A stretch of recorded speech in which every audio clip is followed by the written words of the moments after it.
சாதனை செய்யுது. ம். இவ்வளோ பெரிய கிரேட் உள்ள கட்சியில அப்புறம் இவர் என்ன பாவம் புதுசா வந்தவர் தானே. ம். இவருக்கு என்ன இந்த சின்ன பசங்கள்லாம் சேர்ந்து போட்ட ஓட்டு தானே தவிர பெரிய ஆளுங்களாம் யாரும் போட்ட ஓட்டு கிடையாது. ம். பெரிய மனுஷங்க பூரா திமுகவுக்கு தான் ஓட்டு போட்டாங்க. இந்த சின்ன பிள்ளைங்க இருக்கிறது பார்த்தீங்களா, ஒரு 17 வயசுக்குள்ள விவரம் தெரியாத குழந்தைங்க.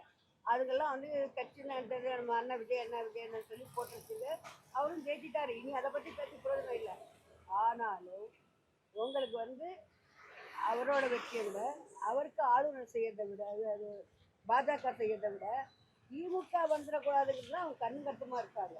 ம். அப்படி இருக்கும்போது இவ்வளோ 75 ஆண்டு காலம் பண்ண ஆட்சிக்கிட்டு பாராட்டிக்கிட்டு ஒரு தொல்லை கொடுத்துருக்காங்கன்னா இந்த இப்போ நேற்று வந்து ஒரு சினிமாக்காரர் இவர்கிட்ட என்ன தொல்லை கொடுப்பாங்க ம். அதெல்லாம் மீண்டு வந்து இந்த ஆட்சி அமைக்கணும். ம். அதான் முக்கியம். சார், திமுகவும் அதிமுகவும் சேர்ந்து ஒரு கூட்டணி வைப்பாங்கன்னு சொல்லி அதிமுக எப்படிங்க செய்யணும்? தென்கிழக்கு வடகிழக்கு ஒன்றா செய்யணும். அவங்க என்ன சொல்லுவாங்க, நாங்கள் முதலமைச்சர் விடுவாங்க. உதய விடுவாரா? தலைவர் விடுவாரா? தலைவர் எவ்வளோ பெரிய ஆள், எவ்வளோ செஞ்சுருக்காரு தமிழ்நாட்டுக்கு. அவர் செஞ்சதை மக்கள் எண்ணி பார்க்கல. இந்த குழந்தைங்க சொல்லிட்டுன்னு ஓட்டு போட்டிருக்காங்க தவிர உண்மையிலேயே அவரை மாதிரி இந்த வாட்டி அவர் செஞ்சது மாதிரி எப்பவுமே செய்யணும். அவ்வளோ நல்லா செஞ்சிருக்காரு. குளத்தூர் தொகுதியில் அவர் செஞ்சது அவ்வளோ பெருசு. விஎஸ் பாபுத்தருக்கும் பாருங்க, அவங்க துரோகம் பண்ணிட்டு போயிருக்காங்க. என் கட்சியில தான் வந்து வந்து வரசந்தை மாவட்ட செயலாளராக இருந்தார்.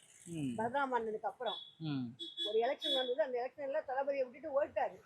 இப்போ வந்து அந்த வெள்ளிக்கிட்டு இப்போ ஜெயிச்சுட்டு வீட்டுக்காரு அவரை ஒரு நாள் பண்ண பாருங்க என்ன பண்ணுவாரு. யாரும் எதுவும் பண்ண முடியாது. சரிம்மா, நன்றிம்மா. விஜய் எப்படி இருந்தாலும் ஆட்சி அமைச்சார். நன்றிம்மா. எல்லாரும் வந்து தலைவரே சொல்லிட்டாரு, நீங்க இது கொடுங்க, இது கொடுங்க, உங்களோட பேர் இருக்காங்களோ அத்தனை பேரை கொடுத்து ஆட்சி அமைக்க சொல்லுங்க. ஒரு கட்சி பெரும்பான்மையை வந்தபோது அதை நம்ம வந்து பேசக்கூடாதுன்னு சொல்லிட்டாரு. எல்லாத்தையும் சொல்லிட்டாரு.